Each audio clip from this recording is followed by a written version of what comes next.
est en 2026. Si vous m'avez dit qu'il y a un an Fortnite deviendrait une version sous stéroïde de Roblox, je ne vous aurais pas cru. Et pourtant, on y est. Le titre de cette vidéo n'est pas un putaclic. Quand je dis que Fortnite meurt, je ne parle pas des serveurs qui vont s'éteindre demain. Je parle d'une mort bien plus triste. La mort de son identité.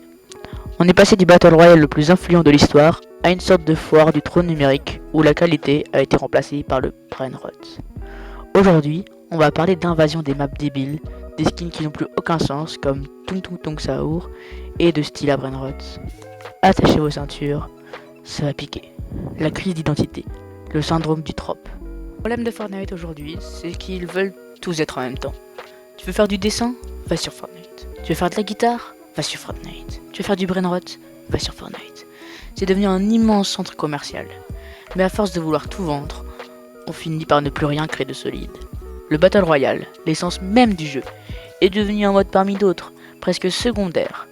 Epic Games a ouvert les vannes du mode créatif 2.0. Et si sur le papier c'était une idée de génie, dans les faits, ça a transformé notre menu principal en une décharge publique d'expériences sans âme. Regardez ça. C'est n'importe quoi. Regardez brainrot, n'importe quoi. Dans les catégories, tu veux faire des jeux de sport et jeux de course, tu descends et tu as du brainrot.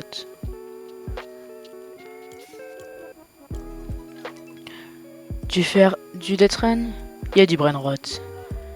Tu veux faire la musique, il y a du brainrot. C'est quoi ça vraiment Fortnite?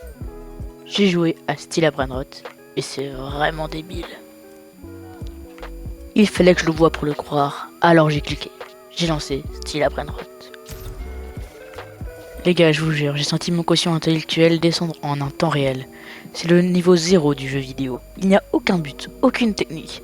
C'est juste une agression visuelle et sonore permanente. T'as des bruits de même, regardez. Salamino Pinguino. C'est n'importe quoi. Et des images de Skibidi et d'autres trucs absurdes qui pop partout. Regardez ça, c'est quoi ça? C'est n'importe quoi. Et le pire, c'est que j'ai vu des milliers de joueurs dessus. Il y a genre vraiment des...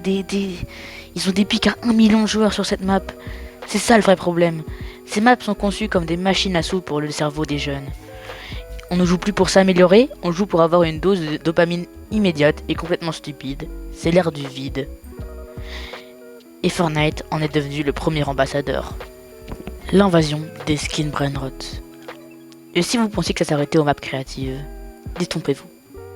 Epic Games a bien compris que le brainrot rapportait de l'argent. Résultat, on voit débarquer des skins qui sont littéralement des mèmes sur pattes.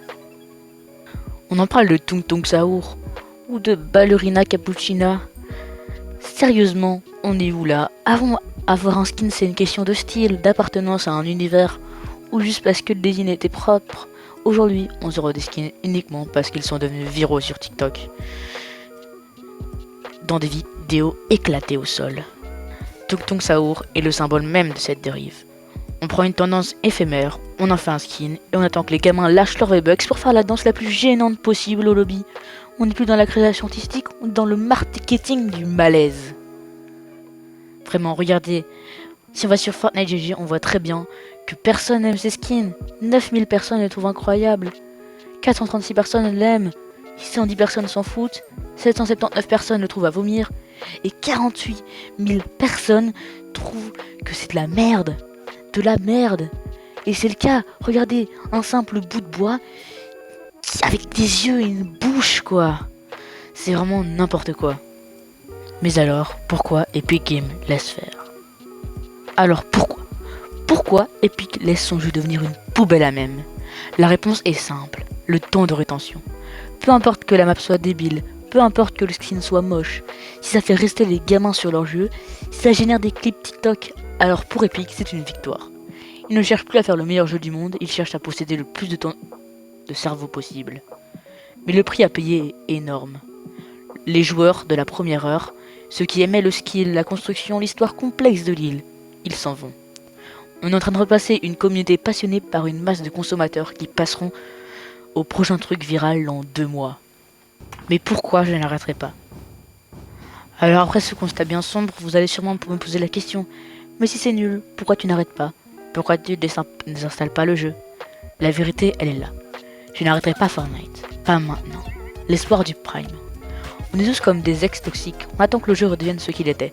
On espère qu'Epic Games va finir par comprendre que le brainrot amuse 2 minutes. Mais que c'est la qualité qui fait durer un jeu. Le côté social Fortnite, c'est plus qu'un jeu. C'est l'endroit où je retrouve mes potes. Même si on finit sur une map éclatée ou qu'on se fait tuer par un mec qui a le skin Tong Tong Saour, on rigole quand même. La fluidité. On a beau critiquer. Techniquement, aucun jeu n'arrive à la cheville de la fluidité de Fortnite. Le feeling de build, le shoot, quand c'est bien fait, c'est inégalable. Je ne quitte pas le navire, mais je refuse de fermer les yeux sur le fait qu'il est en train de couler. Je reste, mais je reste avec un esprit critique. Je continuerai à jouer, à streamer, à faire des vidéos, mais je ne validerai jamais cette direction débile que prend le mode créatif. Conclusion. Peut-on sauver Fortnite? Pour conclure, Fortnite ne va pas s'arrêter demain. Financièrement, ils n'ont jamais été aussi riches. Mais le jeu que nous avons connu, l'impact culturel qu'il avait, tout ça c'est fini. On est rentré dans l'ère du brainrot. Si le futur de Fortnite c'est de voler des cerveaux sur des maps éclatées avec le skin Tung Tung Saour, alors je préfère regarder mes souvenirs du chapitre 1 bien au chaud et admettre que oui, Fortnite est mort, en tout cas le nôtre. Et vous, est-ce que vous trouvez ça normal de cette direction? Est-ce que vous aussi vous avez envie de désinstaller quand vous voyez l'onglet découverte? On en débat en commentaire, n'oublie pas le like si la vidéo vous a plu, on se retrouve très vite.